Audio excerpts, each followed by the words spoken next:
They're big on their cheeses and their chicken and their protein. They like their protein. But they're also big on the wine. And it was remarkable. I mean, everybody everywhere was drinking lunch and dinner. I mean, every single table at the restaurant. It's like, okay. And then it was like capped off with on the airplane ride home. We got to the airport super early. We had to be there because my husband's incredibly in love with getting there too early, just like Abby. We got there. It was like 5:45 and a 6:45 in the morning. Sure enough, all these people are drinking then. Like it's 6:45 in the morning. What are you people doing? So talk about alcohol and its effects. Well, contrary to the French paradox, I would argue that the French, if they do indeed live longer, it's despite that, not because of that. I think the data are pretty clear on alcohol. Somewhere between 0 and 1 drink per day probably has no negative effect. So, and there's some debate, but I've looked at these data so in every possible way, written about this, that I don't believe that 0 is worse than 1. So there's some view that there's actually a J curve and that, the perfect number is about 1 drink a day. I think that's untrue. I think it's that basically somewhere between 0 and 1 drink per day, there's really no discernible difference. So if there is a difference, we don't have the resolution to measure it. But once you exceed 1 drink a day, there is a clear and consistent increase in risk, and it becomes greater and greater the more it goes up. So it becomes nonlinear in terms of risk. It's important to understand ethanol is toxic.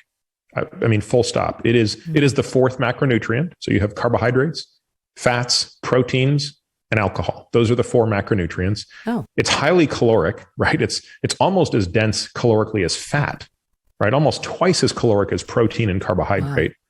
Wow. And it is full on toxic.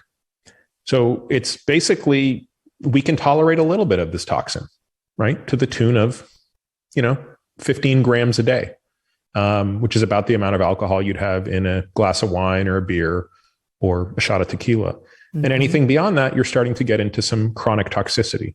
So when I say toxic, I don't mean acute toxicity, right? The way that, you're going to die if you drink 3 bottles of tequila. That's an acute toxicity. That's very rare. But I'm talking about the chronic toxicity that comes from consuming something. So, my view on alcohol is, that's funny you mentioned the airplane. Don't drink on airplanes. That's sort of my heuristic for how I think about alcohol, because at least the airplanes I fly on, the alcohol is not that good. Like they're just giving it to you to sort of numb you from the experience of flying. Right. So if I'm going to drink, it's going to be good. So I am a little bit of an alcohol snob, actually. There's certain tequilas, there's certain wines, there's certain beers that I really fancy, and that's the only stuff I'm drinking. So I'm never drinking for the sake of drinking. And yeah, I probably have 3 to 4 drinks a week, but I make them count. Mm-hmm. And you're never doing like 3 drinks.